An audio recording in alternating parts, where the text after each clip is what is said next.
You ever notice how two people can make the exact same salary, like down to the dollar, and somehow one of them has a comfortable emergency fund, a growing investment account, and just this general sense of financial calm, while the other is living paycheck to paycheck, stressed about every unexpected expense, wondering where all the money went? It's honestly one of the most frustrating financial mysteries out there, and it's not what you think. My name is Chris, and I spend way too much time thinking about money, human psychology, and why some people seem to glide through financial challenges while others are constantly stressed about their bank account balance. And what I've realized is that income is basically just the starting line. It's what happens after the money hits your account that creates two completely different financial realities. By the end of this, you're going to see why net worth has almost nothing to do with how much you earn and everything to do with a handful of invisible decisions most people don't even realize they're making. So let's start with the obvious thing everyone wants to blame: lifestyle creep. You know what I'm talking about. You get a raise, maybe you switch jobs and suddenly you're making 15 or 20% more, and it feels amazing for like 2 weeks. Then almost without noticing, your spending just expands to fill that new income. You upgrade your apartment because, well, you can afford it now. You start ordering delivery more often because cooking feels like a chore after a long day. Maybe you finance a nicer car because the old one doesn't match where you are in life anymore. And here's the thing. None of these decisions feel reckless in the moment. They feel reasonable, they feel deserved, but 6 months later, you're making more money and somehow still living paycheck to paycheck, and you can't quite figure out how that happened. Meanwhile, the person with the growing net worth, they got the same raise and just didn't change much. They kept the same apartment, kept driving the same reliable car, kept packing lunch most days. Not because they're miserable or depriving themselves, but because they made a conscious choice that their lifestyle didn't need to scale with their income. They decided that extra money had a better job to do than just disappearing into slightly nicer everyday expenses. But it goes deeper than just controlling spending. And this is where it gets interesting. The real divide between same income, different net worths comes down to what I call financial automation versus financial reaction. Most people operate in reactive mode. They pay their bills when they come due. They save money when there's some left over at the end of the month, which, let's be honest, is almost never.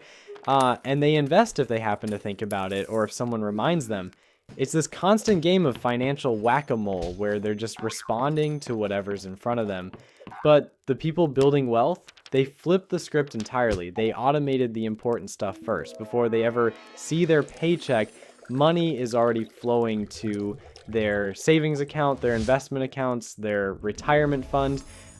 It's not a decision they make every month. It's a system they set up once and then forgot about. And what's left over, that's what they live on. It sounds simple, maybe even obvious, but the psychological difference is massive. When you automate your wealth building, you remove willpower from the equation. You're not relying on discipline or motivation or having a good month. You're just letting the system do what systems do best, which is run without you having to think about it. Then there's the debt trap, and honestly, this one's brutal because it's so invisible until it's not.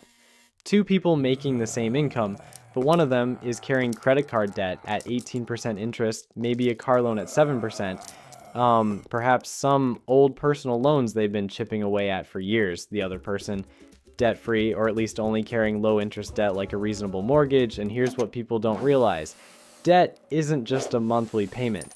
It's a wealth extraction machine running in the background of your life. Every month, a chunk of your income just evaporates into interest payments, and you get nothing in return, except the privilege of staying in debt. Meanwhile, the debt-free person is taking that same chunk of money and letting it compound in their favor through investments. Over 5, 10, 20 years, the gap becomes absolutely staggering. We're talking hundreds of thousands of dollars difference in net worth, sometimes more, all because one person was paying interest while the other was earning it. And then, and this is the part that really gets me, there's the whole investing thing. Most people think investing is this complicated, risky thing you do when you have extra money lying around. But the people building serious wealth, they see investing as non-negotiable, like paying rent or buying groceries. They're not trying to pick the next hot stock or time the market or any of that nonsense. They're just consistently putting money into boring index funds month after month, year after year, letting compound interest do its quiet, patient work. And because they started early and stayed consistent, they're building wealth almost accidentally while they sleep, while they work, while they're doing literally anything else. The person with the same income who keeps saying, I'll start investing when I have more money, or I'll wait until the market calms down, they're losing years of compound growth they can never get back. And that lost time, that's the real killer. Look, here's the truth nobody wants to hear, but everybody needs to understand. Your net worth isn't built by how much you make. It's built by the gap between what you make and what you spend and what you do with that gap. Two people, same income, totally different financial lives. And it all comes down to a handful of decisions that seem small in the moment, but compound into dramatically different futures. The lifestyle choices, the automation, the debt situation, the investing habits, these aren't personality traits, they're just habits, and habits can change. So if you're the person making decent money but wondering why your net worth isn't growing, you're not broken and you're not bad with money, you just haven't built the right systems yet. And the good news, you can start building them today. Not tomorrow, not next month when things calm down, today. Because every day you wait is another day of compound interest working against you instead of for you. And honestly, that's just too expensive a mistake to keep making. If this opened your eyes to why your net worth isn't growing despite making decent money, do me a favor and hit that subscribe button. And if you want to understand what happens once you start building that wealth gap, check out How Everything Changes After You Hit $75,000 Saved. I'll see you in the next one.